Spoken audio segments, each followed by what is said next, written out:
Secret Bunny Ninja presents 777 Reviews. The criteria and points of contention are as follows. 7 minutes, 7 criteria weighted into 7 potentially perfect points. Welcome to the complex chronology of Chrono Trigger. Some say good stories start at the beginning, but not if you're a radical dreamer, baby. I don't like them putting chemicals in the water that turn the friggin' frogs gay. Do you understand that? Meander into my manic meltdown where I talk about friggin' frogs flapping their furious flippers into the mud to feel flushed, which never fails to fulfill stasis. So isn't it fabulously fitting to put one in a game about time travel? Frogs jump on logs in the foggy bog near a dog on a jog through a psychedelic MC Escher painting and spiral along the synaptic nerves of your sanity. Ah yes, frogs make me feel feelings when they breathe and drink through their skin, but this one wears clothes and I wonder if he can taste them. At the very least, said clothes should be sticky due to frogs' mucal membranes. Turn the friggin' frogs gay. Serious crap gay. Frogs friggin' frogs. It's not funny. When a frog swallows food, it pulls its eyes down into the roof of its mouth to help push the food down. Frogs were the first land animals with vocal cords. Male frogs have vocal sacs that fill with resonating sounds that can be heard from a mile away. There is evidence that frogs have roamed the earth for more than 200 million years, at least as long as the dinosaurs. Launched by their long legs, many frogs can leap more than 20 times their body length. Frogs have freakishly good night vision and are quite sensitive to movement. The bulging eyes of most frogs allow them to see in the front, to the sides, and behind. I'm gonna say it real slow for you. Gay frogs! 3 types of frogs are known to display homosexual behavior: the Tanager Desert Toad, the black spotted frog, and Frog from Chrono Trigger.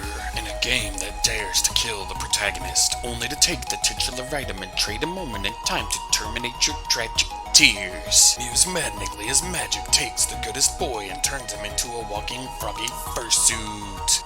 When we first find Frog after careening through time with Chrono and company, he leaps from the rafters of a church to save Luca from a furious fiend and helps us reclaim Queen Lean from the corrupt chancellor to trade for Merle, who is in fact Princess Nadia, the queen's descendant. Afterwards, Chrono was put on trial for kidnapping royalty and escapes into a far-flung, forlorn future. While there, we see an historical artifact which shows us the end of the world at the hands of an entity called Lavos, presumably created by Magus. Won't you fight for your life? Can only be destroyed with the Masamune, which is currently broken and can only be mended by the sage Melchior and wielded by a legendary hero. Once it is fixed, we find out Frog wasn't always an anthropomorphic amphibian, for he is the very hero we seek which can wield the Masamune and the hero badge. He tells us a tragic story about a savior named Cyrus who sacrificed himself to keep Glenn safe.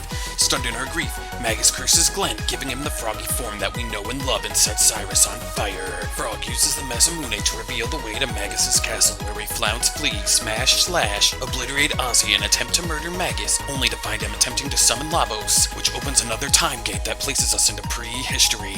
When we awaken, we jump on a pterodactyl to terrorize a Tyrannosaurus Rex just in time to see how the Ice Age came to be when Lavos first smashed into the planet, deep into the core where it would slowly siphon our planet's energy until that fated day in 1999, and we flee through a time gate to Zeal.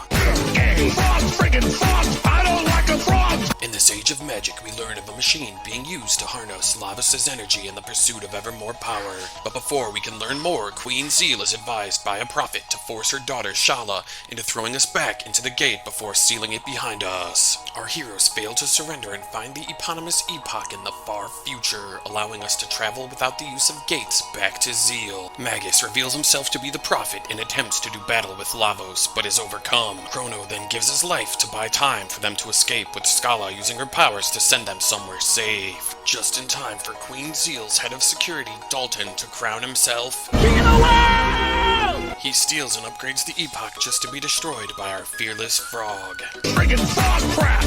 Won't you fight the frogs? Paying a visit to Sirius's grave upgrades the Masamune's attack power to 200, and now it's time to cause trouble. Now we murder Magus, zap Zeal, and liquefy Lavos, saving the world and turning Frog back into a human to find gay homo love once again in the Middle Ages, with Queen Lean as his hag, saving the world by introducing gay-friendly legislation and creating the first rainbow flag. Chrono Trigger is canonically connected to its prequel and spiritual successor in the lore. For me, what makes it special is its place in history.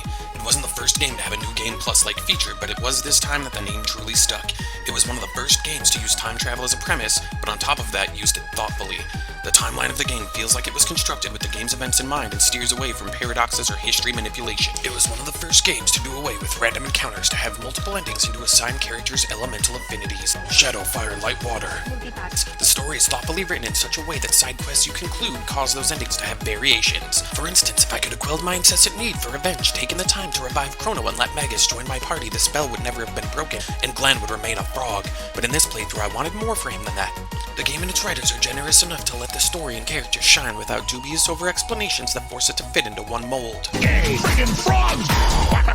Frogs! The glorious double and triple text show your party of mishmash riffraffs working together from different time periods, species, and even a robot, mostly putting aside any potential gains they could create for themselves to save what is truly important. For it is not just our singular lifespan that matters. No one person exists in a vacuum, and it takes a team of dedicated persons working together to achieve most anything, let alone this masterpiece. The enemies surrounding Lavos have one reason or another to destroy it or harness it for power. However, it is largely unknown where it came from or what it wants, which makes connecting our main character's motivations to destroy said enemy challenging at best, especially since this is largely not their problem, as their lifespan or quality of life will not be impacted. Rocking on this 4MB SNES cartridge are 22 hours of gameplay, more than 2 hours of music, tons of text, loads of lore, stunning vistas, and magical monsters. This technical marvel for the time was built to be replayed from the ground up.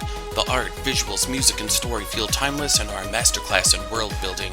Chrono Trigger respects your time, intelligence, and was made with a careful consideration to attract an all-ages audience without detracting from the overall experience. The only hiccup I can really dock this game for on points is its largely boring final boss. Simply wanting to save the world is cliche even by 1995 standards. Today we can't even stop our own indulgences from creating climate disasters, making the final score a 6.75 out of 7. Thank you for watching. What game would you like to see get the 777 treatment next? Let me know in the comments below. It is my goal to get monetized and do this full time, so if you enjoyed the video, please like and subscribe. Join my Discord in the description below and support me on Patreon. I'm gonna say it real slow for you.